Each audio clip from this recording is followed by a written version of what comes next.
आर्य चुपचाप अन्नू के दर्द को दूर कर रहा है, लेकिन आर्य का दर्द कौन दूर करेगा।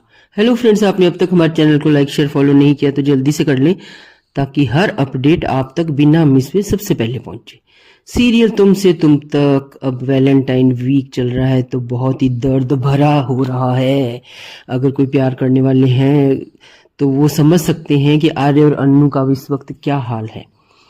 तो तुमसे तुम तक आने वाले एपिसोड में हम देखेंगे कि आर्य चुपचाप अन्नू के दर्द को महसूस कर रहा है, उसे दूर करना चाहता है, लेकिन उसके दिल के दर्द को कौन ठीक करेगा। बहुत ही भावुक और अंतरंग ट्रैक देखने को मिलेगा जिसमें दिखाया जाएगा कि अन्नू और आर्य एक दूसरे से दूर रहने की कोशिश करते हुए भी एक दूसरे की कितनी परवाह कर रहे हैं। एपिसोड की शुरुआत एक बहुत ही इमोशनल दर्दनाक दृश्य से होती है जब अन्नू रसोई में पुष्पा की मदद करते हुए अपने विचारों से जूझ रही होती है। उसके मन में आर्य के साथ बिताए हुए पल एक मूवी की तरह घूम रहे होते हैं। एक जैसे कोई टेप घूम रही हो, अपराध बोध उसे जकड़ लेता है। उसे ऐसा लगता है कि मानो उसने उस व्यक्ति को धोखा दिया है जिसने उस पर सबसे ज्यादा भरोसा किया था।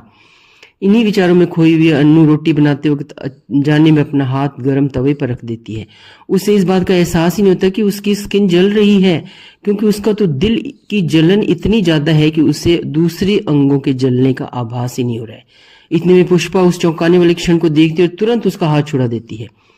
वो समझ गई है कि अन्नू मन से यहाँ नहीं है, शारीरिक रूप से लापरवाह भी नहीं है, लेकिन इमोशनल रूप से वो टूट चुकी है। अपनी बेटी को भीतर ही भीतर इस तरह टूटते देखकर एक माँ का दिल कैसा हो सकता है, ये हर माँ ही समझ सकती है। जब उसकी औलाद, उसके बच्चे जब दुख में होते हैं तो उस माँ का क्या हाल होता है।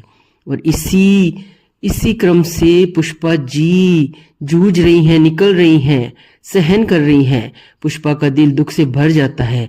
अन्नू नॉर्मल व्यवहार करने की कोशिश करती है, लेकिन उसकी उदास आंखें और कांपते हाथ उस सच्चाई को बता ही देते हैं जिसे वो छिपाने की हजार कोशिशें कर रही है। कुछ देर बाद अन्नू ऑफिस पहुंचती है। उसके शरीर पर जलने का दर्द और दिल का गहरा दर्द अभी भी बरकरार है। आर्य की नजर उसकी घायल उंगलियों पर तुरंत पड़ जाती है।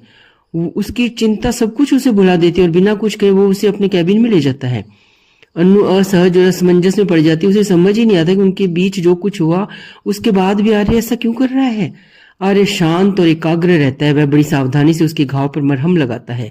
उसकी खामोशी उस शब्दों से ज्यादा बयां कर रही है। कुछ क्षणों के लिए उनके बीच की दूरियां मिट जाती है और जो शेष रह जाता है वो सिर्फ एक अनकहा बंधन है जो दूसरों को तो नहीं दिख रहा, लेकिन वो दोनों दो शरीर और एक आत्मा की तरह मिले हुए हैं। अन्नू का इस तरह अपराध बोध और भी गहरा हो जाता है जब उसे याद आता है कि आर्य ने उसे जलने से बचाते हुए खुद को चोट पहुंचाई थी।